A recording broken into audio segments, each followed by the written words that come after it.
Hi all അസ്സലാമലൈക്കും welcome back. ഇന്നത്തെ നമ്മുടെ റെസിപ്പി എന്ന് പറഞ്ഞാൽ തേങ്ങ വെച്ചിട്ട് ചെയ്തെടുക്കാൻ പറ്റുന്ന അടിപൊളി ഫലൂദയുടെ റെസിപ്പിയാണ്. പെരുന്നാളിന് തേങ്ങയും വീട്ടിൽ എപ്പോഴും അവൈലബിൾ ആയിട്ടുള്ള കുറഞ്ഞ ചേരുവയും വെച്ചിട്ട് ചെയ്തെടുക്കാൻ പറ്റുന്ന അടിപൊളി റെസിപ്പി തന്നെയാണ്. അപ്പോൾ അതെങ്ങനെയാണെന്നൊന്ന് വീഡിയോ കണ്ട് നോക്കാം. ഇത് ചെയ്തെടുക്കാൻ വേണ്ടിയിട്ട് ഫസ്റ്റ് തന്നെ ഞാൻ ഒരു കപ്പ് അളവിൽ പാലാണ് കേട്ടോ ചേർത്ത് കൊടുക്കുന്നത്. ഈ ഒരു കപ്പ് പാലിന് പകരം ഒരു കപ്പ് വെള്ളം ചേർത്തിട്ടും ഈ സേമിയ നമുക്ക് വേവിച്ചെടുക്കാം. അപ്പോൾ ഞാൻ ഇവിടെ തിന്നായിട്ടുള്ള സേമിയാണ് എടുത്തിട്ടുള്ളത്. നോർമൽ സേമിയ ആണെങ്കിലും പ്രശ്നമില്ല, നിങ്ങളുടെ കയ്യിൽ ഏതാണോ അവൈലബിൾ ആയിട്ടുള്ളത് അത് വെച്ചിട്ട് ചെയ്യാം കേട്ടോ. ഇതിലേക്ക് 2 ടീസ്പൂൺ അളവിൽ പഞ്ചസാരയും കൂടി ചേർത്തിട്ട് മിക്സ് ചെയ്തെടുക്കുകയാണെങ്കിൽ നല്ലതാണ്. അപ്പോൾ ഒരു കുറച്ചും കൂടി മധുരം ഉണ്ടാവില്ല. അതിന് ശേഷം നമുക്കിത് തണുപ്പിക്കാൻ വേണ്ടി മാറ്റി വെക്കാം. പിന്നെ ഒരു 2 ടീസ്പൂൺ അളവിൽ കസ്കസ് എടുത്തിട്ട് നല്ലപോലെ ഒന്ന് വെള്ളത്തിൽ കുതിർത്ത് വെക്കാം കേട്ടോ. അതും നമുക്കൊരു സൈഡിലേക്ക് മാറ്റി വെക്കാം. ഇനി നമുക്ക് മെയിനായിട്ട് ആവശ്യമായിട്ടുള്ളത് തേങ്ങയുടെ നല്ല ഫ്രഷ് ആയിട്ടുള്ള തേങ്ങാപ്പാലാണ് കേട്ടോ. നല്ല കട്ടിയുള്ള തേങ്ങാപ്പാലാണ് ആവശ്യമായിട്ടുള്ളത്. അപ്പോൾ ഫസ്റ്റ് പാൽ തന്നെ യൂസ് ചെയ്യുക. അപ്പം നല്ലൊരു കട്ടിയിലാക്കി എടുക്കണമെങ്കിൽ കുറഞ്ഞ അളവിൽ തണുപ്പിച്ചെടുത്താൽ നല്ല കട്ടിയായിട്ട് കിട്ടും കേട്ടോ. നല്ല ഫ്രഷ് പാൽ, ഓവർ വെള്ളം ചേർക്കാതെ അരച്ചെടുത്തിട്ടുള്ള പാലാണ്. അതിലേക്ക് ഞാൻ 1 ടേബിൾ സ്പൂൺ അളവിൽ ക്രീം ചേർത്ത് കൊടുക്കുന്നുണ്ട് കേട്ടോ. ഫ്രഷ് ക്രീമാണ് ഞാൻ ഇവിടെ എടുത്തിട്ടുള്ളത്. അപ്പോൾ നിങ്ങൾക്ക് വേണമെങ്കിൽ വിപ്പിംഗ് ക്രീമോ ഏത് ക്രീമാണോ നിങ്ങളുടെ കയ്യിലുള്ളത് അത് ചേർത്ത് കൊടുക്കുക. ഏതെങ്കിലും ഒരു ക്രീം ചേർക്കുന്നതാണ് കേട്ടോ ഒരു ടേസ്റ്റ് ഉണ്ടാവുക. ഇനി ഇല്ലെങ്കിലും പ്രശ്നമൊന്നുമില്ല. അതുപോലെ കുറച്ച് പാലോ അല്ലെങ്കിൽ കണ്ടൻസ് മിൽക്ക് ഉണ്ടെങ്കിൽ അത് ചേർത്ത് കൊടുക്കാം. ഞാൻ ഇവിടെ പഞ്ചസാരമാണ് ചേർത്ത് കൊടുക്കുന്നത് മധുരത്തിന് ആവശ്യമായിട്ടുള്ളത്. വിപ്പിംഗ് ക്രീം ആണെങ്കിൽ അതിൽ തന്നെ മധുരം ഉണ്ടാവും. അപ്പം ഇത് ഫ്രഷ് ക്രീമിൽ മധുരമൊന്നും ഇല്ലാത്തതുകൊണ്ട് തന്നെ ഞാൻ കുറച്ച് പഞ്ചസാര ചേർത്ത് കൊടുത്തിട്ടുണ്ട്.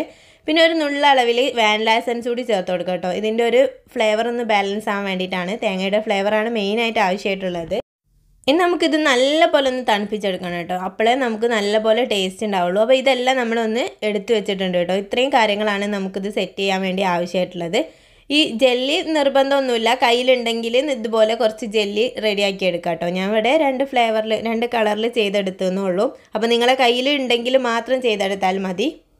ഇതൊക്കെ കൂടെ ആകുമ്പോൾ നല്ലൊരു ഭംഗി ഉണ്ടാവില്ല കാണാൻ വേണ്ടിയിട്ട്, അല്ലെങ്കിൽ വൈറ്റ് ആയിരിക്കും. അതുകൊണ്ടാണ് നമ്മൾ ഇതുപോലെ കളറിൽ ജെല്ലിയൊക്കെ ചെയ്തെടുത്തിട്ടുള്ളത്. ഇതുപോലെ റോസ് സിറപ്പോ ഏതെങ്കിലും മാംഗോ പ്യൂരിയോ എന്തെങ്കിലും ഒന്ന് സൈഡിൽ കൂടി ഗ്ലാസിൻ്റെ ഇതാക്കി കൊടുക്കുകയാണെങ്കിലും ഒന്നും കൂടി ഒരു ഭംഗി ഉണ്ടാവും കാണാൻ വേണ്ടിയിട്ട്. നമുക്ക് ഗ്ലാസ്സിലേക്ക് എല്ലാം സെറ്റ് ചെയ്തെടുക്കാം. ഫസ്റ്റ് കുറച്ച് കസ്കസ്, പിന്നെ ഞാൻ കുറച്ച് വേവിച്ച് വെച്ചിട്ടുള്ള സേമിയ ചേർത്ത് കൊടുക്കുന്നുണ്ട്. അതുപോലെ 2 കളറിലുള്ള ജെല്ലിയും ചേർത്ത് കൊടുക്കാം. പിന്നെ ഏതെങ്കിലും ഒരു ഫ്രൂട്ട് മതി കേട്ടോ. ഞാനിവിടെ മാംഗോ ആണ് എടുത്തിട്ടുള്ളത്. മാംഗോ, പൈനാപ്പിളോ ഇനി ബനാന ആണെങ്കിലും പ്രശ്നമൊന്നുമില്ല. അതുപോലെ കുറച്ച് നട്ട്സും ചേർത്ത് കൊടുത്തതിന് ശേഷം നമ്മൾ ഫലൂദ മിക്സ് ചേർത്ത് കൊടുക്കാം കേട്ടോ. ആ ഒരു തണുത്തിട്ടുള്ള ആ ഒരു മിക്സ് ചേർത്ത് കൊടുക്കാം. ഇതിൻ്റെ മുകളിൽ നമ്മൾ ഇതേ സ്റ്റെപ്പ് തന്നെ കണ്ടിന്യൂ ചെയ്യാം. അപ്പം കസ്കസും സേമിയയും അതുപോലെ ഈ ജെല്ലിയും എല്ലാം കൂടി ചെറിയൊരു ഫ്രൂട്ടും നട്ട്സും എല്ലാം കൂടി കടിക്കുമ്പോൾ നല്ലൊരു ടേസ്റ്റ് തന്നെ ആയിരിക്കും കേട്ടോ കഴിക്കാൻ വേണ്ടിയിട്ട്.